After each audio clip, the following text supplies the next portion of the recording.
दोस्तों, Indian economy और Indian stock market एक पैटर्न में बिहेव करते हैं, एक व्हील की तरह, और दोनों एक दूसरे को पुश करते हुए आगे बढ़ते हैं। देखिए कैसे 2017 से 2019 मार्केट में जबरदस्त गिरावट, स्मॉल कैप और मिड कैप स्पेस में खास तौर से, और फिर उसके बाद 2019 का एंड आते आते जबरदस्त रैली।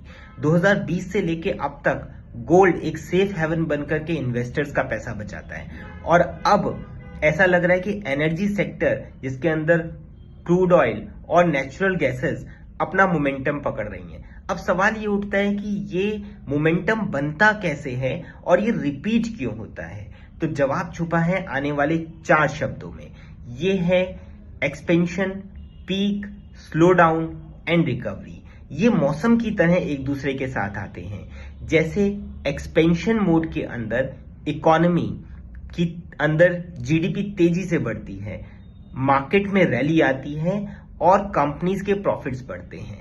पीक के समय पे जीडीपी अपने पीक पर होती है, बाजार में वैल्यूएशन हाई होती है, इन्फ्लेशन ज्यादा होती है और आरबीआई लिक्विडिटी को टाइटन करती है। उसके बाद आता है स्लो डाउन का समय, जिसमें प्रॉफिट्स घट जाते हैं और इन्वेस्टर्स सेफ हेवन जैसे कि गोल्ड या फिर डेट के अंदर शिफ्ट हो जाते हैं। फिर उसके बाद आता है रिकवरी का समय, जिसके अंदर इन्फ्लेशन को कंट्रोल करने के लिए इंटरेस्ट रेट को कम किया जाता है और लिक्विडिटी को बढ़ाया जाता है। डिमांड बढ़ जाती है। डिमांड के बढ़ने की वजह से फिर से नए मार्केट में सेक्टर लीडर्स पैदा होते हैं और इकोनॉमी का पहिया दोबारा से चलने लगता है। ये पैटर्न बार बार बनते और बिगड़ते हैं और इकोनॉमी और स्टॉक मार्केट एक दूसरे को पुश करते हुए आगे बढ़ते हैं। तो याद रखिएगा, expansion, peak, slow down and recovery, ये समय किस चीज का है ये आपको निर्धारित करना है, क्योंकि गोल्ड और डिफेंसिव स्टॉक्स जैसे कि फार्मा और आईटी और एफएमसीजी अपना इनिंग प्ले कर चुके हैं।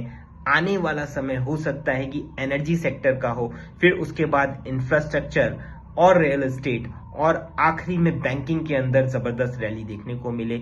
ऐसा मेरा ओपिनियन है। आपका इस बारे में क्या विचार है, शेयर जरूर करिए। जय हिंद, जय भारत।